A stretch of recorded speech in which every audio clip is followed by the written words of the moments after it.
children can come up for prayer.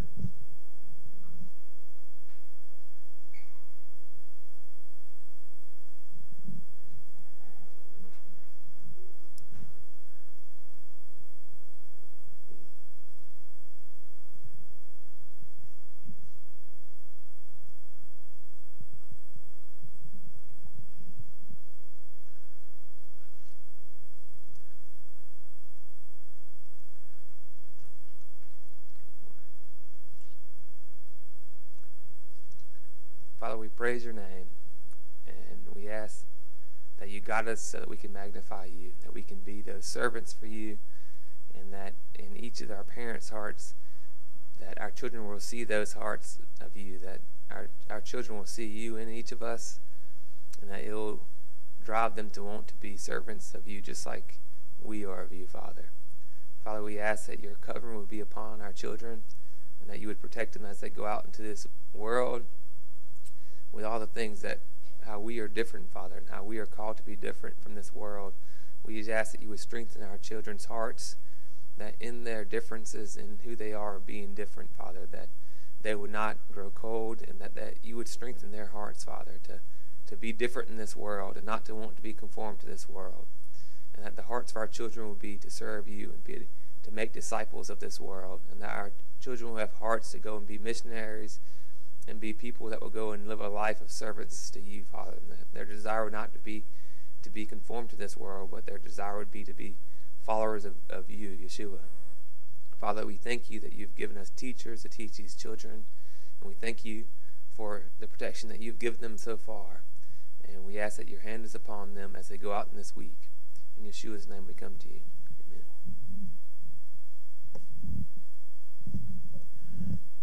Yevarechecha Yehovah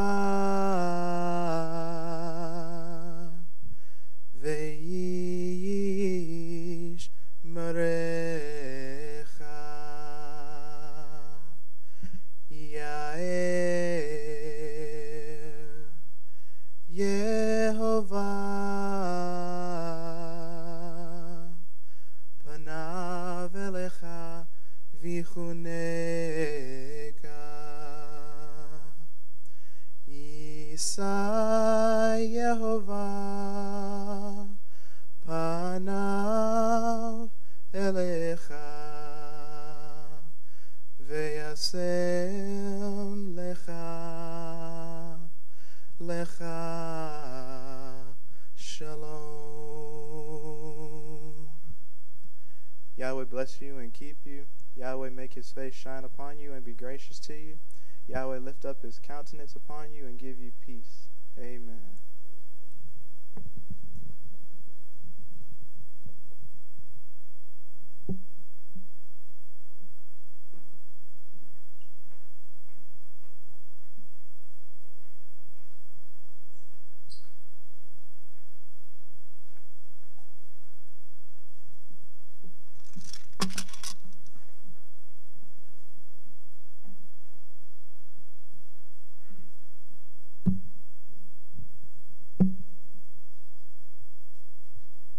Shabbat Shalom, or as we say in Costa Rica, Shabbat Shalom. I don't know why the SH in the Latino world is pronounced as a CH, but it is kind of funny. My name is Joel Sanchez. For those of you who don't know me, I'm with Crucified Life Ministries. And I've been doing missions work in Costa Rica for this April will be 14 years that I've been laboring there in Costa Rica. And I'm honored today to be able to speak to you. It's a privilege. Matt and I are very good friends. I'm from Oak Grove, Louisiana. Please don't hold that against me. So it's always good to come back here and be with family and be with friends and just, come back to good old, as I tell everybody, good old Louisiana. I'm also privileged to have my oldest daughter with me, Abby. Abby, raise your hand. My younger kids are at the house with my parents. My dad came in very early this morning, and we only get to come in once a year for just a little bit of time. And this year, my father's not going to be able to be with us a long time, and so he's taken advantage of loving on his grandkids. And my wife is there also to make sure that the house doesn't get destroyed. And my oldest son, he went a day or so ago to the deer camp with one of my uncles, and we've gotten 2 calls saying that he's missed 2 deer. So when we're over here, we're going to have intercessory prayer, for the Creator to direct the sight of the gun. But on a serious note, again, it's a blessing to be here, and I thank Matt and Layman and Nathan for allowing me the opportunity to be able to share with you guys. Very quickly, just to give you guys a brief detail of what's been going on in Costa Rica, what we've been doing. Over the last few years, I've been very blessed to be a part of an association. I founded and directed an association there, very similar to what Beit Shalom is doing here, with different communities coming together to worship. Maybe we don't all believe the same way, but we're coming together to walk in unity and to walk in harmony and to love one another and try to build the kingdom together. And that association went on for, I directed it for 4 years, and we had, I don't know if I said it, but we had 8 different fellowships. And it was awesome, because in all of these fellowships we had people who were anti-Jewish tradition, and we had people who were 100% Jewish tradition. We had people who were more kind of on the Christian flavor. We had people just all over the place, and we did not have one argument, debate, or fight over those 4 years we were together. So I know we can walk in unity, and I know that we can build the kingdom together, because I've experienced it and I've seen it. And I want to encourage you guys to continue to walk together in faith and in love here at Beit Shalom and accomplish something awesome for the kingdom of the Creator. I remember Matt and I came into this walk about the same exact time, and during that time, I don't know what your story is, but at that time there was hardly, Matt, I don't think there was anybody around here hardly. Well, there was a few people, but they were just scattered all over the place. There was nothing like this. So you guys are blessed to have something like this and to be able to be a part of something like this. Also, one of the things that's very dear to my heart that I've been working with over the last, I believe this will be our 6th, I have to go back and do the numbers, either the 6th or 7th year of doing, we have an international teen camp in Costa Rica. I work with Mark Roth. You guys don't know Mark Roth. He's a guy from Alaska. And we work together in Costa Rica doing a teen camp. And this is a very unique teen camp. One of the things that I've seen is we as parents sometimes, we want to shelter our kids. And, we want to take our kids and sometimes we make the mistakes of sheltering them and trying to teach them how to survive the world instead of teaching them how to change the world. And in this teen camp, this is one of our goals and one of the objectives is we're taking kids and we're trying to train and equip them and teaching them that right here and right now, it doesn't matter if you're 14 or 19 or 17, you can be an agent of change and infect the world for good and make it a better place. And so it's a 10-day camp. We do all sorts of things. And so if you guys have any teens here at Beit Shalom that are ages 15 to 19, we do kind of fudge a little bit. We will allow younger kids to come, but we're mostly looking for 15 to 19-year-old kids. And if you have a problem of paying, your airfare or are paying for the camp. We don't really say the camp is free because you guys know there's nothing free in this world, right? But we do try to make it to where we get sponsors and help kids who actually aren't able to pay their way there. And so, don't allow, just say, well, Costa Rica, that's long, that's going to be expensive, we can't do that. Reach out to me. We can get you hooked up with other people who can actually help you get your kids down there, because I promise you, your kids' lives will be changed, and they will be touched tremendously, because a lot of times here we just live in our little box, in our little bubble. But when you get outside of your box and your bubble, you actually see really how the world operates and how the rest of the world really is. And so this teen camp is a wonderful opportunity for kids ages 15 to 19 to start to realize their purpose and start to walk out their call.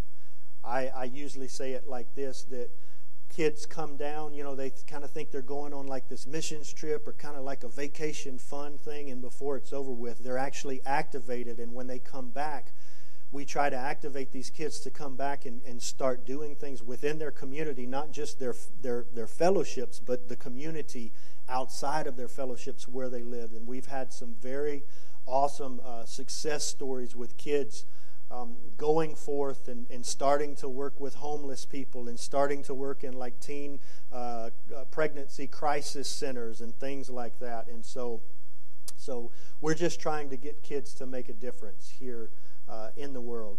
And some of you who read my newsletters, you've heard me over the past couple of years talk about this chocolate stuff. Some of you have actually eaten some of the chocolate that we make. We're getting ready to really move forward with this project and this chocolate thing. Yes, it is a business, and a friend of mine said it like this, that this is not a ministry doing business, this is a business doing ministry. And so we're using this as an opportunity to evangelize the indigenous people in Costa Rica, because where the farm I have and where I live in Costa Rica, it is very close to an indigenous reservation, and they all have cacao or chocolate trees, if you will. And so there's only a couple people that are buying beans from them, and they're giving them a terrible price. They're paying them anywhere from 60 to 70% less than what the market value is. And so we're trying to offer them a great price and be fair and just, because this walk is about doing justice and righteousness. That's what it's about. And so that's what we're trying to do with this project. And so stay tuned for that. I've talked to Matt in the past. I'm not up to date if Matt's still kind of doing his little sweets and stuff like that. But what we talked about in the past was at least getting some chocolate here to be able to add to the great things that he's doing. So be looking for that. If you're not, if you want to keep up with what we're doing, I'm completely disconnected from social media. About mid-September, I just cut the cable to the matrix, and for right now, I'm not going back, and so that's kind of distanced me from a lot of things, but it was something that was necessary that I felt like I needed to do. But the way to keep up with me is just talk to me after the service. I can give you a card. I have a website. I have email, and that way you can sign up for our newsletter. I send out a monthly newsletter each month, so if you're interested in that, talk to me. Another thing that we've kind of kicked around a little bit is doing a missions trip. And I know a lot of people, sometimes in this movement, missions is not even really talked about, because who in the world is Hebrew Roots doing missions? There's a few people out there, doing this. And so Costa Rica, we have a lot of opportunities with the indigenous. I work with biblical churches, Assembly of God. For some reason, Yahweh has me working with a lot of Catholic people. And I'm just kind of all over the place, because when, my philosophy is it's all about the kingdom. And there's not one specific group that's going to make it into the kingdom. It's all kind of colors. It's an assorted a box of chocolates, if you will, that gets in. And just like this bracelet that I wear that says the whosoevers, because that's what John 3:16 says, right? And so that's what it's all about. And so we just go where we have an open door and an opportunity to go to share the gospel. So please be in prayer for us and with us. Also, if you're interested, if you want to support missions or support people or widows or orphans, just talk to me afterwards. Another thing, real quick, and then I'll get into this week's Parsha. We're getting ready to do an awesome project at an orphanage close to where my house is at. I've written about this several months over the last few months in my newsletter, but the Creator has hooked the ministry up with a guy named Dusty Howell. And Dusty Howell is a professor at the university, Emporia State University. How many people have heard of Emporia State? Exactly, just like me. I was like, where is that at? It's actually in Kansas. And actually Emporia State is, I would consider, and several publications consider this in the top 5 universities that puts out educators, teachers, for the public school and private school education system. If you look into it, these guys are right up there battling the Ivy League schools as far as their, the type of educators that they're turning out. So Dusty has done a project like this before in the Philippines. What we're doing is we have a project called Crown Adventures, and it's Costa Rican orphans win now. And what it is Dusty and I were working together. I'm kind of more of the spiritual aspect. Dusty's more of the technological and education part. But we're going into this orphanage that has approximately 100 children of all ages, from 19 down to infant babies. And we're going to start to teach them technology and going to start to teach them English. And here in the United States, there's been some statistics that show that only 2% of foster children go on to get a higher education. And I can tell you that it's not even close to that in Costa Rica. And so when these kids get 18, 19 years old, they just go hit the streets because now they're adults and they can just go do their own thing.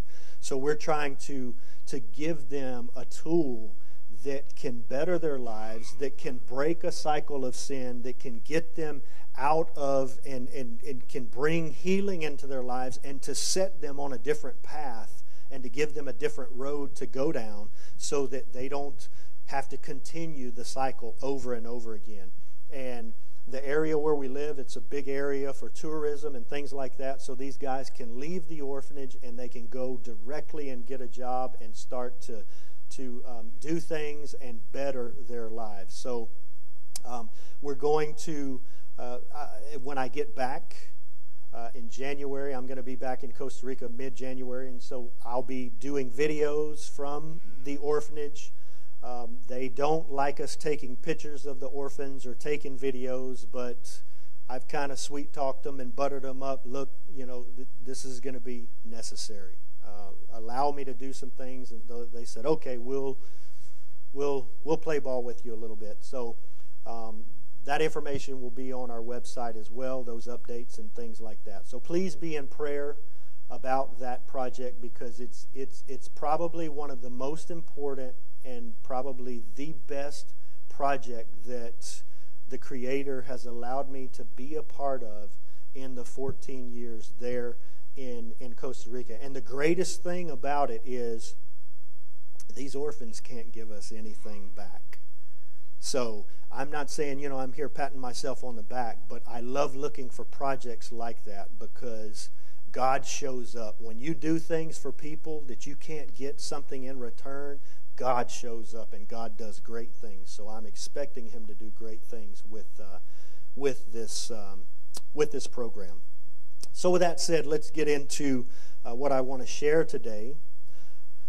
In this this portion, I want to look at a theme. We're all familiar that this parsha is dealing with Joseph being reunited with his brothers and with his family, and we read it in Ezekiel 37, the two sticks becoming one, and all of that. And I don't necessarily want to focus on that because I want to focus on something different, and I want to kind of backtrack a little bit back to a few parshas back, because a lot of times what we're reading here is this reuniting. We're reading like the rewards of something that came forth from something else.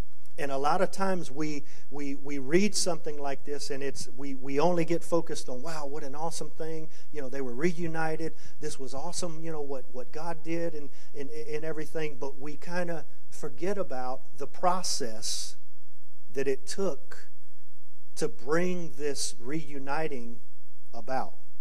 So that's what I want to focus on today. So in Isaiah 55, verses 8 through 9, it says, "For my thoughts are not your thoughts, neither are your ways my ways, declares Yahweh. For as the heavens are higher than the earth, so are my ways higher than your ways, and my thoughts than your thoughts." So here in this scripture, basically, it's the context of this. If you read the whole chapter there in Isaiah 55, the context is talking about the unrighteous here. And there's some promises in there that if the unrighteous will turn, then Yahweh promises them what he's going to do for them. And I like what the IVP commentary, Bible background commentary, says about this verse.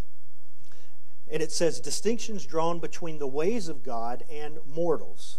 In ancient Near East, I'm quoting from the IVP commentary here. In the ancient Near East, there was considerable continuity between the divine and human realms. There was a hierarchy of divinity. For example, the Mesopotamian pantheon had a council of 7 gods at the top of the hierarchy, followed by numerous other gods, descending to personal gods, angels, demons, heroes, which were humans who had attained a semi-divine status, and lastly, humans. Even the highest gods resembled humans in their character and behavior and were subject to many of the same laws and limitations as their human counterparts. They were not elevated above the natural world nor transcendent in the way that Yahweh was understood to be. Instead, they were part of the natural order. Nevertheless, statements such as those made here are also made in Mesopotamian literature. Wisdom literature considers the ways of the gods unknowable. In Enuma Elish, which is basically the Babylonian account of creation, the proclamation of Marduk's 50 names serves as a delineation of his ways. So again, the context here in Isaiah 55 is dealing with the unrighteous and Yahweh encouraging them to return to his ways. But also Yahweh establishes here that his ways and his thoughts are higher than our ways and our thoughts. So I don't know about you, but I know several times in my life I've gone through experiences, gone through things where until I got to the very end and went through what I had to go through, I didn't understand the way or the ways of God. Am I the only one that's ever happened to? Yeah? No? I got other people? Okay, so we're on the same page. Also, we can find something in Scripture. It's not a bad thing when we don't understand his ways or understand his thoughts. Sometimes we just don't have a revelation. Other times we can be stubborn and we're not hearing and we're not seeing his ways. We choose not to hear and see his ways or his thoughts. But another place in Scripture that I was reminded of when I was looking into this was Peter in Acts chapter 10. Remember when the sheet came down and the unclean animals and all of that was there, and the voice told him, "Arise, Peter, kill and eat." And he said, "Oh no, I've never eaten an unclean thing." He had no clue what was going on until later on in that chapter when you read, he goes, "Oh, now I see. This is referring to the Gentiles, because this is where he was going to meet with Cornelius, and the Ruach was poured out, the Holy Spirit was poured out on Cornelius. So this issue here, the ways and thoughts, this is the theme that I want to continue with today, because I don't know many of you or many of your stories. Maybe you've been going through something. Maybe you're in a season right now. Maybe you're not in a season, but maybe up ahead you're going to go through a season where you may not fully know his ways or his thoughts. But I want to give you some encouragement as we're going along today, that if we'll stay the course, in the end, everything will be revealed to us that needs to be revealed. So the next slide. Here is Genesis chapter 45, verses 4 through 8. And William read this earlier, but I want to read it again. Then Joseph said to his brothers, "Please come closer to me." And they came closer, and he said, "I am your brother Joseph, whom you sold into Egypt. I'm your brother whom you sold into Egypt. Now do not be grieved or angry with yourselves because you sold me here, for Elohim sent me before you to preserve life. For the famine has been in the land these 2 years, and there are still 5 years in which there will neither be plowing nor harvesting. Elohim has sent me here before you to preserve for you a remnant in the earth, and to keep you alive by a great deliverance. Now therefore it was not you who sent me here, but Elohim, and he has made me a father to Pharaoh, and lord of all of his household, and ruler over all the land of Egypt." Now, many of you are probably familiar with Wisdom and Torah Ministries. Rico's been doing this ancient Near Eastern study thing, and I've learned some awesome stuff for him. But this is ancient Near Eastern language here, when Joseph is saying that he's a father to Pharaoh, and that he's lord over all of his household, and that he's the ruler of all of the land of Egypt. What Joseph is not saying that he did a coup and he took out Pharaoh and now he's the head honcho, because we can go back and read where, remember when Pharaoh gave Joseph his signet ring and he put the necklace on him and he clothed him, he gave him different garments and a robe. Okay, Pharaoh clearly told him, he said, "Hey buddy, I'm the man in charge here, but you're right under me. You're subordinate." But in the ancient Near Eastern, when you look at this stuff, you can see that there is a hierarchy of things. But when Joseph had that ring, that means Joseph could make decrees. He could stamp something with the king's ring or with Pharaoh's ring, and it was a done deal. It was as if Pharaoh was there making that decree. So in the hierarchy, you can be subordinate, but on the same level. Matter of fact, I believe it was the first in chapter 44, verse 18. It clearly says Judah was talking to Joseph, and he tells him, he says, "I know," he's saying, "my Lord." He's saying, "But I know you are equal to Pharaoh." See, that's ancient Near Eastern language. They recognize the authority that Joseph had. But Joseph's role, if you look deeper into the history and look more into the ancient Near East stuff there, you see that Joseph's role, he was what's called a grand vizier. And that's just kind of fancy language, as he was a priest of Ma'at. Now don't start sweating there. I'm not saying Joseph was making sacrifices to a pagan god, but he had the position or the title of this level or this place. And if you know anything about your Egyptian gods, does anybody know who Ma'at was? Okay, Ma'at was the goddess that kept everything in balance, in harmony, and in truth. Ma'at, when in the Egyptian language, Ma'at meant justice and righteousness. So I know you've seen it on Google or probably even seen it in movies, that when in the Egyptian mythology, when someone died and they went to be judged, there was a scale, and on one side of the scale was a heart, and the other side was a feather. That's the goddess Ma'at. And if the heart weighed heavier than the feather, then you were considered unrighteous, and then Anubis, the man body with the jackal head, would come and take you into the afterlife.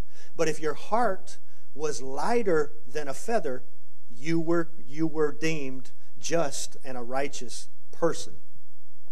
And so the Hebrew word that's equivalent to this would be tzedek or zadik, which we're all familiar with, a righteous person, righteous man, or righteous woman. So basically, Joseph, with this position or title of like a priest of Ma'at, or on the same level as a priest of Ma'at, it would be that Joseph would be administering justice and righteousness all throughout Egypt. He would be kind of like how our Supreme Court is, or how judges do. They administer judgments, okay? So this was the position that Joseph had there. Or he would be considered the prince of righteousness because he was over Pharaoh's justice system.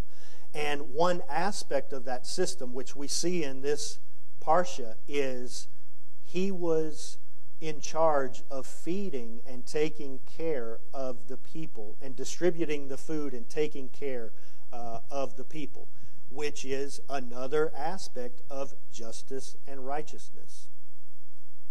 So next slide. There's some terms here that I also want to point out, and this is where we're going to start to get into the heart of the matter here. Again, this week we see the brothers being reunited, but I don't want us to forget about the process, or what Joseph had to go through in order for the Creator to bring about this reunion. So we see here some of the things that I have highlighted here in yellow. Joseph is telling him, he told his brothers, he said, I'm your brother Joseph. Don't be grieved because you sold me here. But then Joseph says something very interesting. Elohim sent me. Even though you sold me here, it was Elohim that did this, that caused this to happen. He sent me before you to preserve life. This is the area where we get into sometimes when we go through hardships and situations and trials, we don't understand what God is doing in our lives. But if we stay the course and we remain faithful and loyal and we honor God, He's always going to bring it about to serve a purpose in the end.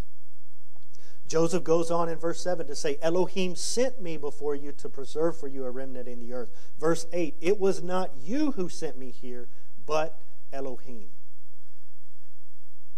Joseph probably didn't have this revelation in the beginning when he had to go through what he went through. And we're going to go back and look at that.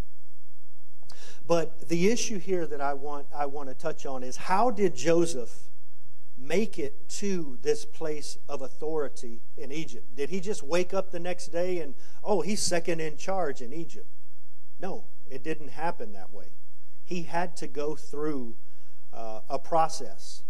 And that process is kind of something that is familiar with me. Because I've never gone to seminary. I had the opportunity to go to Costa Rica to work in missions. I graduated from ULM, and a minister friend of mine asked me to come down and work with him and to help him. And like the next day, I sold everything I had, and a few months later, I was down there. And so I had to learn things, and I had to go through things. I had to learn things kind of the hard way. But I believe Joseph, the reason why he got to the place that he was at and the place of authority is because he graduated valedictorian from one of the most prestigious universities of his time. He may not have called it what I refer to it, but it's the University of Hard Knocks.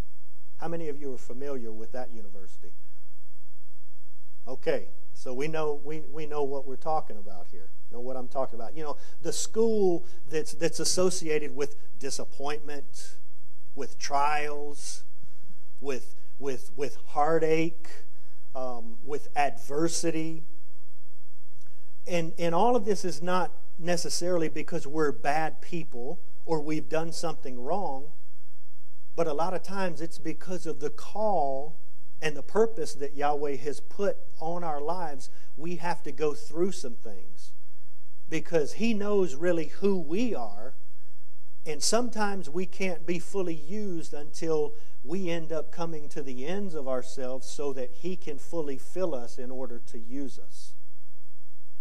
So Joseph was the age of 17 when he got his admission letter.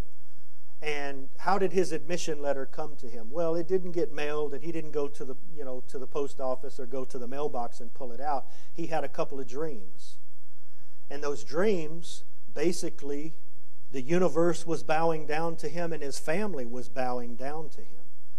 So in my opinion, that was his acceptance letter into the University of Hard Knocks. Next slide. So let's look at some of the courses that he had to take and that you and I take when we enter into this university.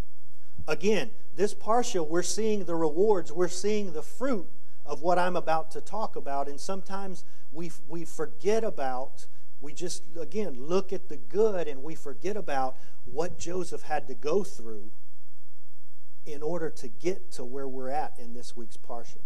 So the first thing that, the first course that he had to take was Identity Crisis Management 101.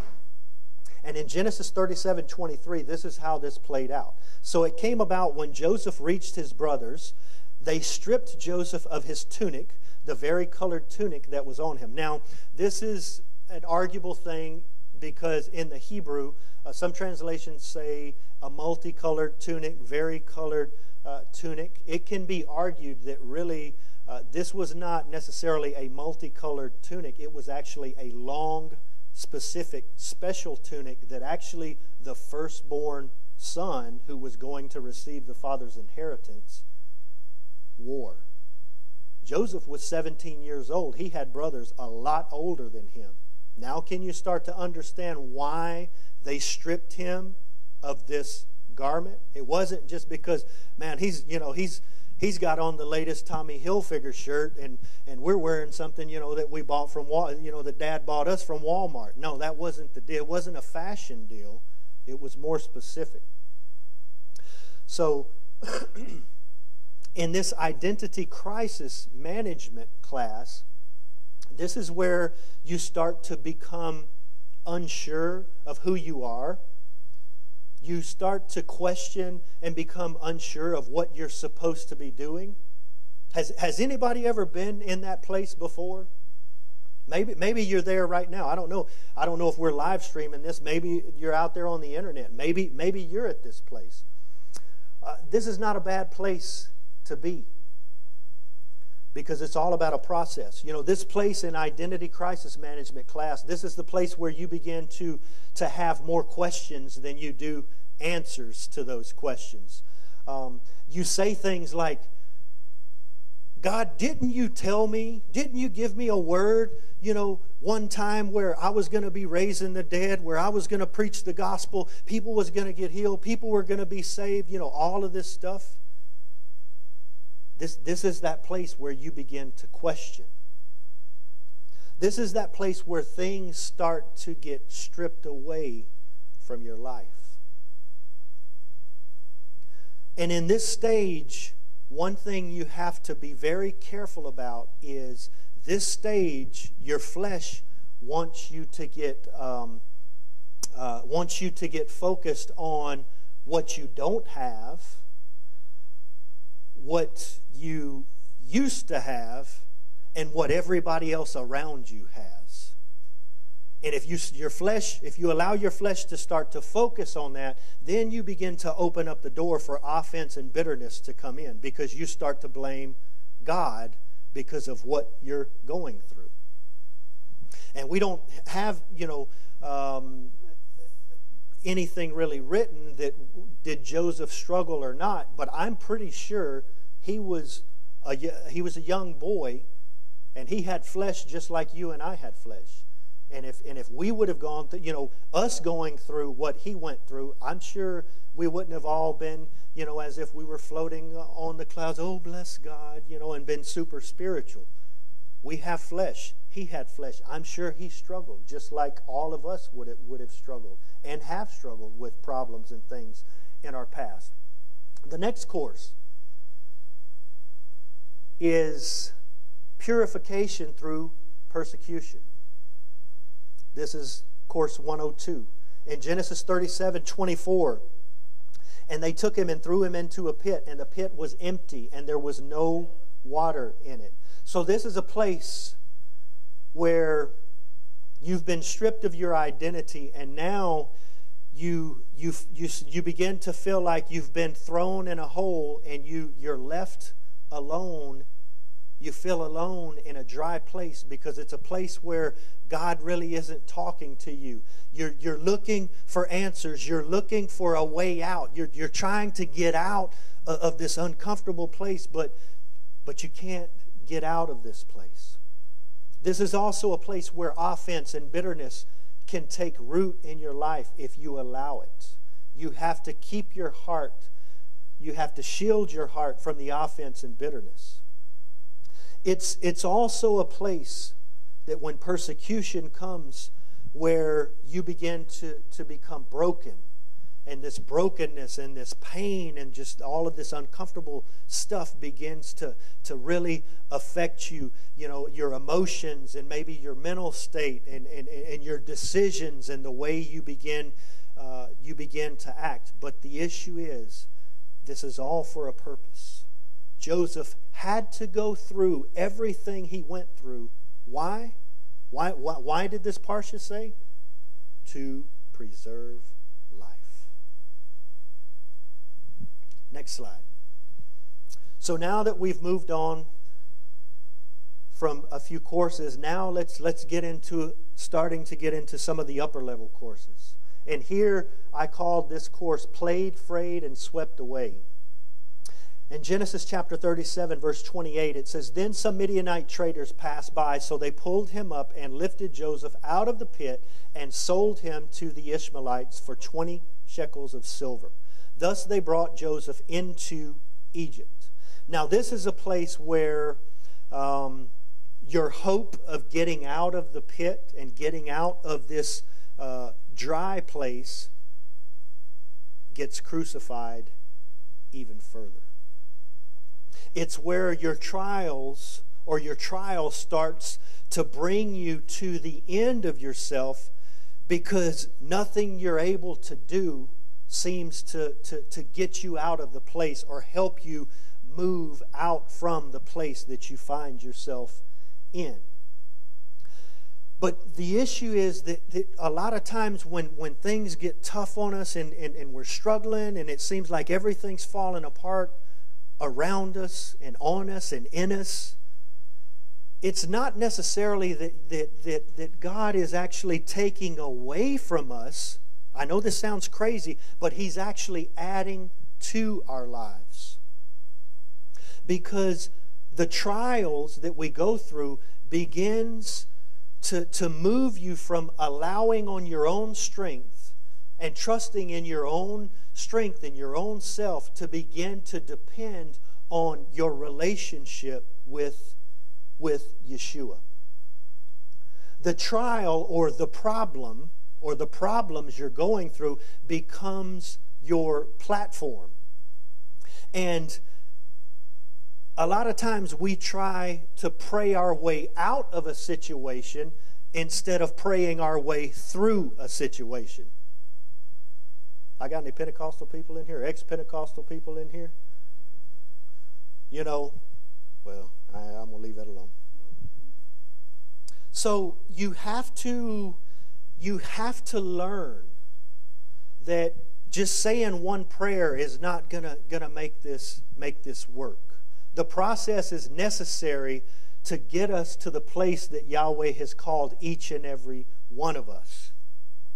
And we have to learn how to move past the pain and press on to the goal of graduating valedictorian from Hard Knocks University.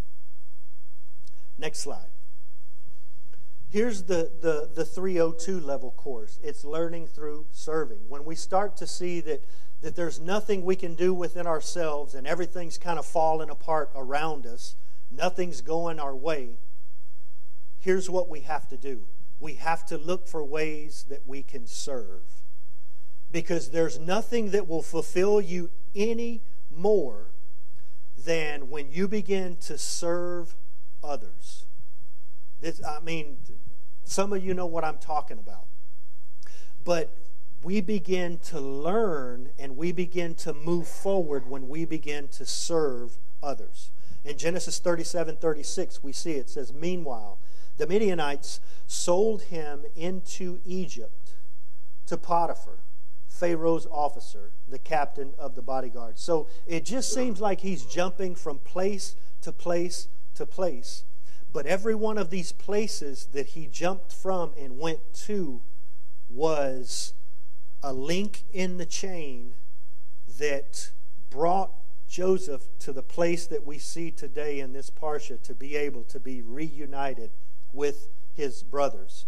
And in this place, learning through serving, is you've come almost to a place to where you get ready to possibly give up. You say, my flesh can't take this anymore. I don't want to do this anymore. I don't want to go on. And a lot of people come to this stage and they end up dropping out or dropping off. But if you stay with the Creator and you decide, I'm not going to, instead of dropping off or dropping out, you decide to move forward and you begin to serve, then it begins to lighten some of the load and some of the burden that you feel that you have in your life. This is the place also where you take what you've been given and you use it in order to begin to have progression and to make process. A lot of people are always asking the Creator to give them this or give them that. Give me this gift. Give me more. Give me, I need this, I need that in order to do what you've called me to do. But the issue, I think, a lot of times is the reason why He's not giving, or it seems like He's not giving, is because what we have in our house or what we have within us is what He's given us to actually go forth and use. I'm reminded of, I believe it was Elisha, but the woman who said, she had him a little room in her house and he would always stay there. She would give him room and board, and she was getting ready to die because she didn't have anything. And if I remember correctly, maybe I'm getting a little off here, she was in debt or something like that. Or anyway, she had just a little bit of oil. He asked her, he says, the man of God says, "What do you have in your house?" She said, I'm going to make you a cake, give you this one last food, and then me and my son are going to die. And the man of God says, what do you have in your house? She says, well, I've got this little bit of oil. What did he say? He says, get every vessel you have in your house and go to your friends and borrow vessels. And what happened? Those vessels were filled. What do you have in your house?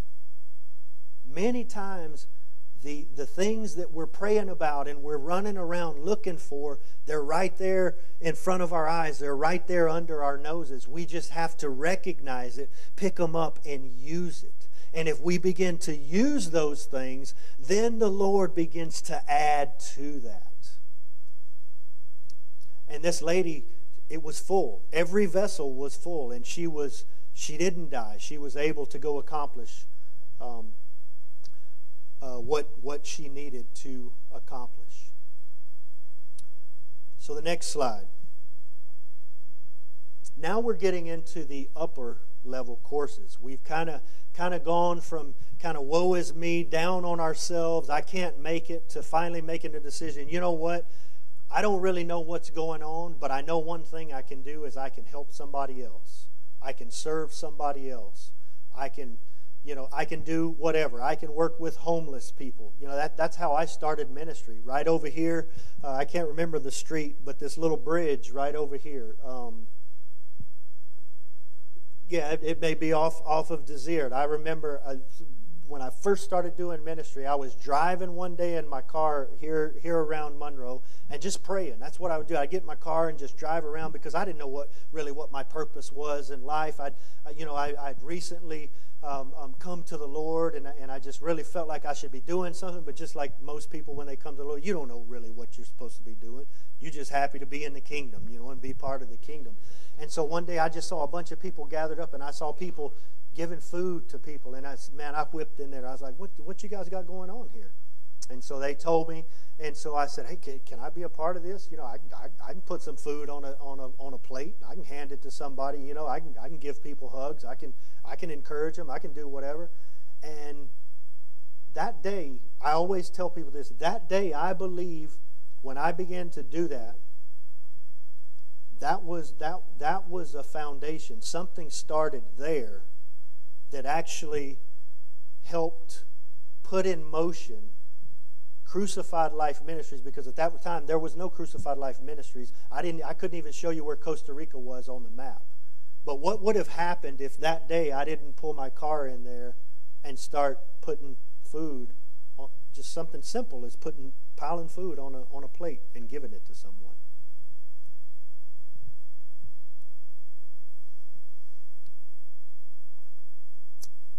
So this next level, this 401 course, is what I refer to as loyalty, honor, and faithfulness. Joseph decided that he was going to serve. He was just going to go and do whatever was demanded of him. He was at a place where he probably had come to an end of himself. But he also had come to a place where if you remember, in Potiphar's house, he was kind of like over Potiphar's house. Matter of fact, let's read here, 39:15. When he heard that I raised my voice, this is Potiphar's wife. This is when she accused Joseph of trying to violate her. When he heard that I raised my voice and screamed, he left his garment beside me and fled and went outside. And if you remember, Joseph, when she tried a couple of times, and Joseph told her, said, I cannot do this wicked thing against Potiphar, but most importantly, I cannot sin against my Elohim.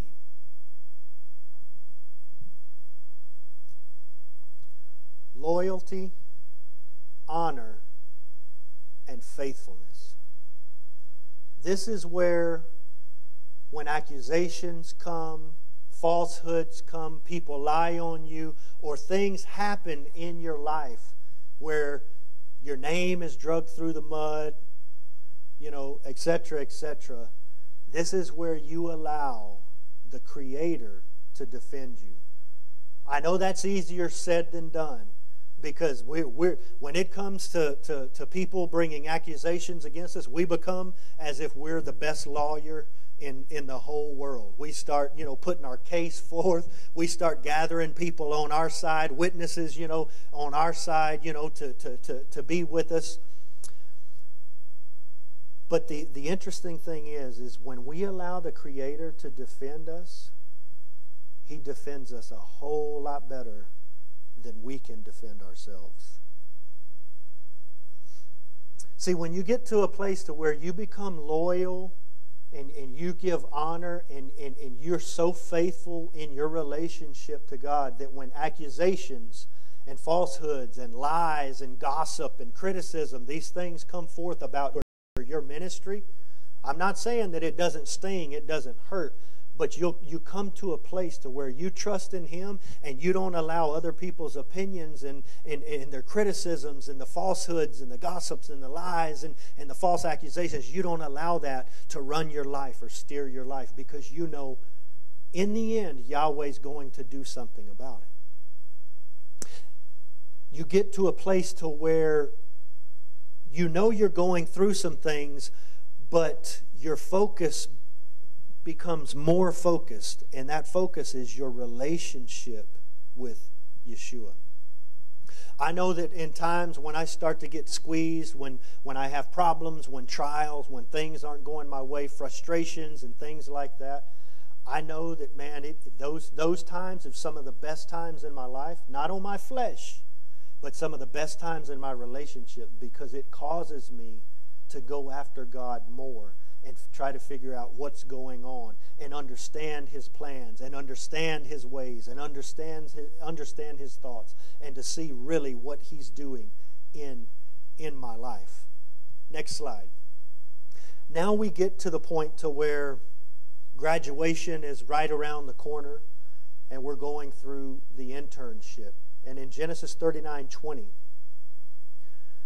we see it says, "So Joseph's master took him and put him into the jail, the place where the king's prisoners were confined, and he was there in jail." This is after the false accusation.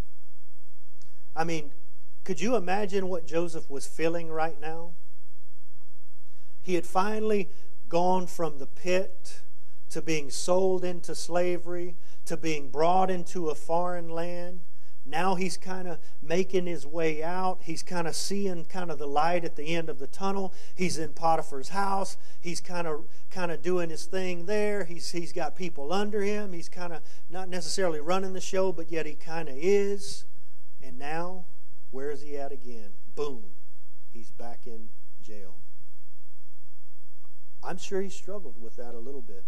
Matter of fact, the reason why I say that is because if you remember, when Pharaoh, when the bread maker and the wine dude, I can't remember the name. Somebody help me with that. Cupbearer. Thank you. Wine dude. That's how we say it in Redneck Oak Grove. When one was off with the head and the other was saved, what did Joseph say? Hey, man, when you go back and you're right there with Pharaoh, remember me. And it wasn't, like, remember me. It was, speak on my behalf. Talk to Pharaoh. Get me out of here.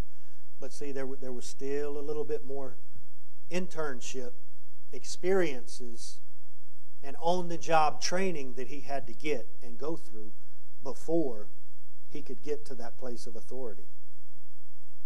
So this internship is where you're one step away from graduating and fulfilling the call that's been placed on your life. It's where, I'm going to finish with this, but it's where you move from being on the dunghill, and this is going to make sense in a minute, okay? Being on the dunghill to sitting among princes. Now, what in the world is the dunghill?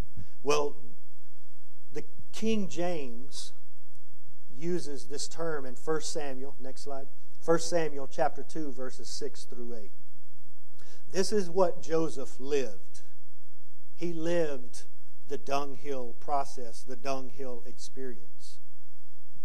Elohim kills and makes alive. He brings down to Sheol and raises up. Elohim makes poor and rich. He brings low, he also exalts. He raises the poor from the dust. He lifts the needy from the dunghill to what?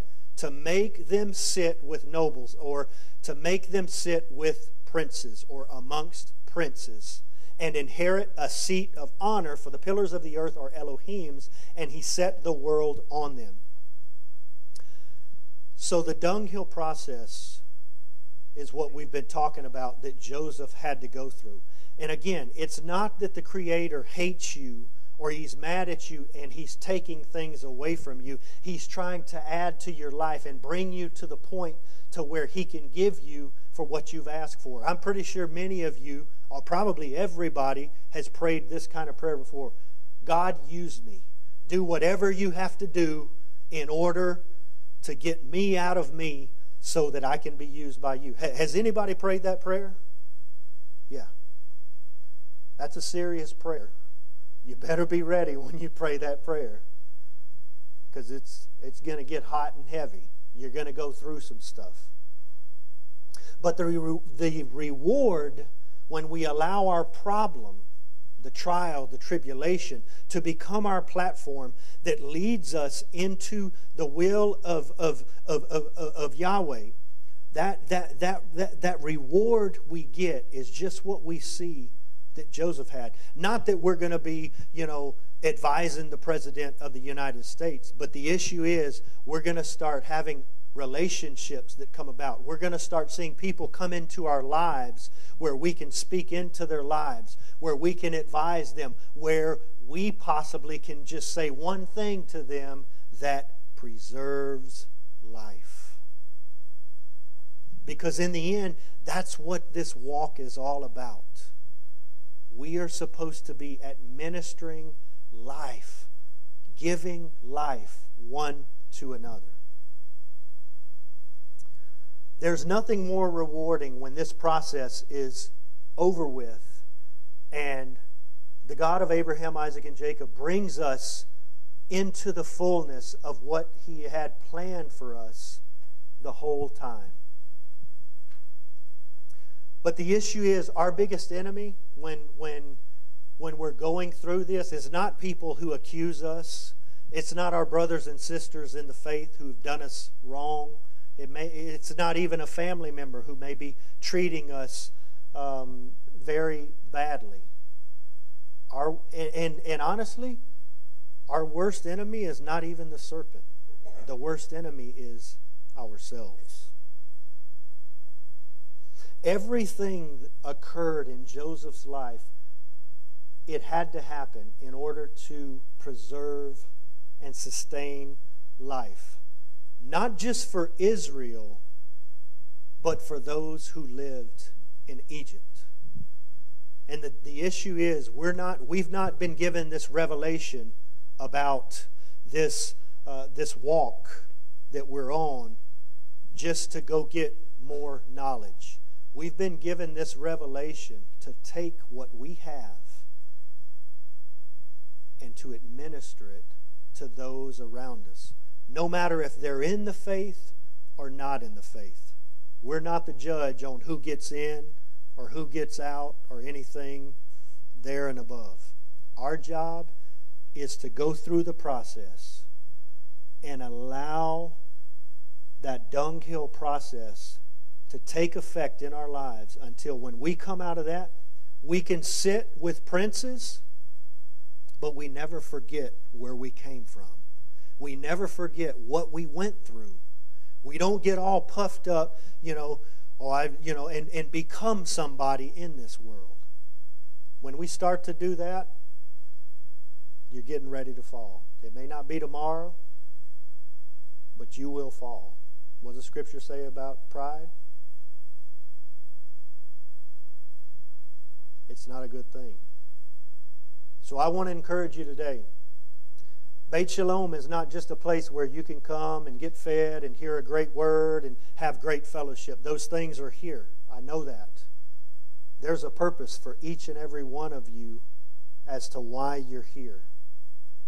And that purpose is to take the light of Yeshua and be an image bearer and take it outside of this building, outside of your homes, and into your community and bring about a positive change in your community. Shabbat Shalom and blessings to you guys. Thank you for being here. I asked Matt earlier. Matt, I don't know how you want to do this, but I told him earlier this morning that I really felt led that I wanted to pray for people. I know sometimes in Hebrew Roots and Messianic communities, we don't do this a lot. We just do our thing, hear the word, and then we leave and go. But I want to, if you're sick or you're going through some kind of issue or struggling with something or just need prayer for whatever, I'd like to ask you, to come forward. And I'd also like to ask Matt and Layman and Nathan and any of the other elders here, if there's anyone that needs prayer, to come forward and to pray, to pray with us together. So right now, I want to give you guys that opportunity. If there's anyone here that needs prayer, if not, we can end. Is there anyone that needs prayer? Okay. Can we get a little music on, please? A little kind of some soft music, possibly?